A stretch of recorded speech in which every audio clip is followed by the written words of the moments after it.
We got history, got me feeling the. Nah, saat ini saya ingin memaparkan makalah tentang pengaruh video porno di handphone terhadap pencabulan yang dilakukan oleh anak.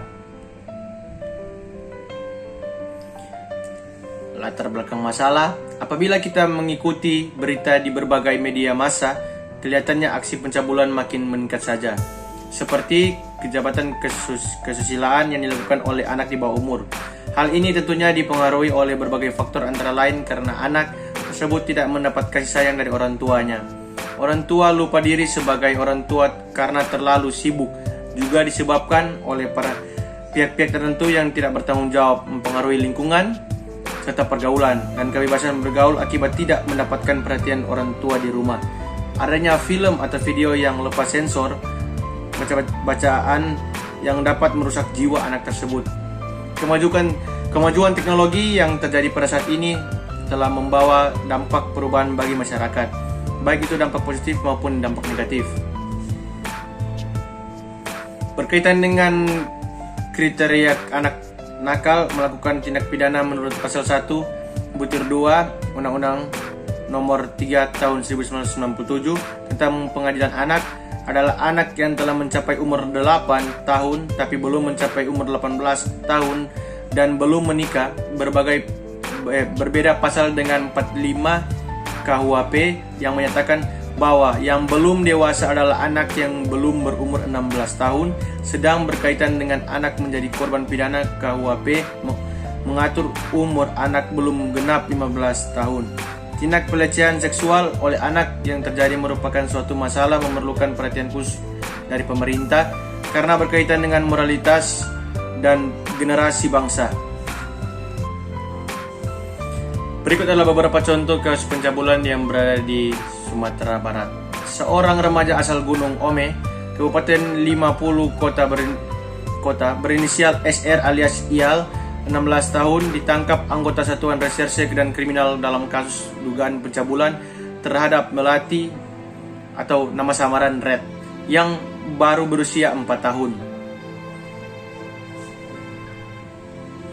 Penyebaran video porno melalui telepon seluler atau HP kini sangat marak terjadi di kalangan remaja karena handphone merupakan suatu kebutuhan dan bukan lagi barang mewah.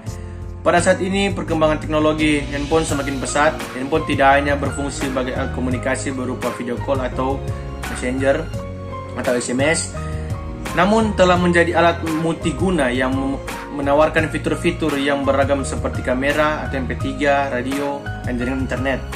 Fitur-fitur canggih inilah yang bisa disalahgunakan untuk kriminalitas.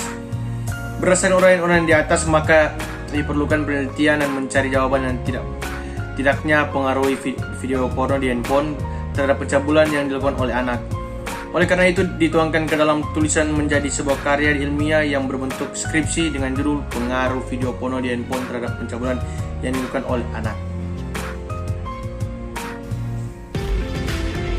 Kerangka teoritis di dalam buku 2 KUHP, sejumlah kejahatan dibagi ke dalam beberapa golongan dan untuk tiap-tiap golongan ditempatkan dan dikelompokkan di bawah satu bab atau titel. Itu digolongkan ke dalam beberapa macam kejahatan yang sejenis atau yang sama sifatnya. Adapun yang menjadi dasar daripada perincian dan sistematika yang demikian adalah didasarkan kepada suatu kepentingan hukum yang dilanggar oleh suatu perbuatan yang dilarang untuk seperti diketahui, maka suatu perbuatan kepentingan yang harus dijaga atau dapat dilindungi dapat terdiri atas 1. Nyawa manusia, 2. Badan dan tubuh manusia, 3. Kehormatan seseorang, 4. Kemerdekaan pribadi, 5. Harta benda dan kekayaan. Pornografi merupakan hal-hal yang terlarang karena termasuk dalam pelanggaran atau kejahatan terhadap asusila yang diakibatkannya menimbulkan sanksi hukum bagi siapapun yang melanggarnya. Sekian dari makalah saya ini. Saat ini saya ingin mempromosikan kampus saya. Tamat SMA tapi bingung mau kuliah di mana? Saya ada rekomendasi buat kamu. Universitas Pembangunan Indonesia Manado atau disebut juga UNPI ada 6 fakultas. Yang pertama Fakultas Keperawatan, Pertanian, Teknik, Fisip, Hukum, dan Sastra. Ayo gabung bersama kami di Universitas Pembangunan Indonesia Manado, atau disebut juga UNPI. Sekian dari saya dan terima kasih.